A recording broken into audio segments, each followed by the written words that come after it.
अभी तक आपने ये सीख लिया है कि डेरिवेटिव क्या होता है। डेरिवेटिव होता है rate of change of function with respect to x. अब हमारा अगला क्वेश्चन ये क्रिएट होता है कि इस रेट ऑफ चेंज को आप निकालोगे कैसे। ठीक है, तो अब हम लोग ये समझेंगे कि रेट ऑफ चेंज को कैसे निकाला जाता है। मान लीजिए आपके पास ये फंक्शन है और आपसे कहा गया है कि आप इस फंक्शन का डेरिवेटिव निकाल दो। डेरिवेटिव ऑफ फंक्शन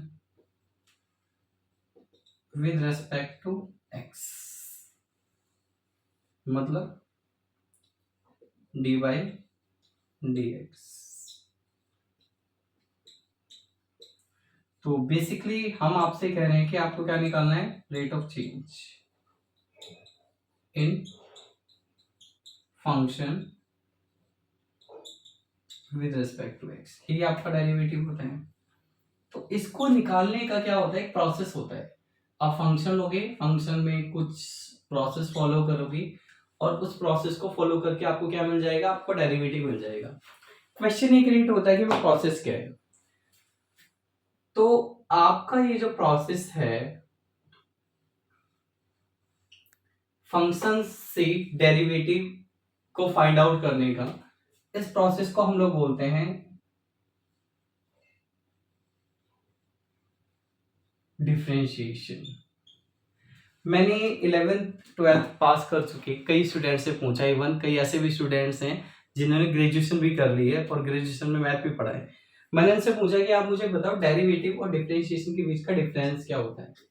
तो आप मानोगे कि बहुत कम ही बच्चे डेरिवेटिव और डिफरेंशिएशन के बीच का डिफरेंस बता पाए, ज्यादातर लोग नहीं बता पाए। तो हम समझ लेते हैं, डेरिवेटिव तो बेसिकली रेट ऑफ चेंज होता है, फंक्शन में जो रेट ऑफ चेंज होता है। डिफरेंशिएशन है वो प्रोसेस, जिस प्रोसेस से आप रेट ऑफ चेंज निकालते हो। तो आप ये कह सकते हो differentiation is the process to find the derivative of a function.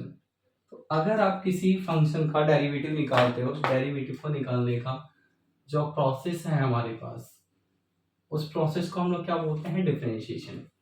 तो अब हमें ये समझना है कि फंक्शन का डेरिवेटिव कैसे निकालेंगे, यानी जो डिफरेंशिएशन है, जो प्रोसेस है, उसको हम लोग समझते हैं।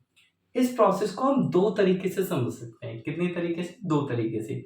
अगर आपको ये पूरा प्रोसेस अच्छे तरीके से समझ में आ गया तो आप लोग जितने भी आपके एग्जाम में कोई भी डेरिवेटिव और डिफरेंशिएशन से रिलेटेड क्वेश्चन आएगा, और डिफरेंशिएशन आपके माइक्रो इकोनॉमिक्स में, मैक्रो इकोनॉमिक्स में, ग्रोथ एंड डेवलपमेंट में, इकोनोमेट्रिक्स में और रिसर्च मेथड में जहां जहां भी डिफरेंशिएशन यूज हो रहा है, आप उसको बहुत अच्छी तरीके से वो सारे कंसेप्ट समझ सकते हो।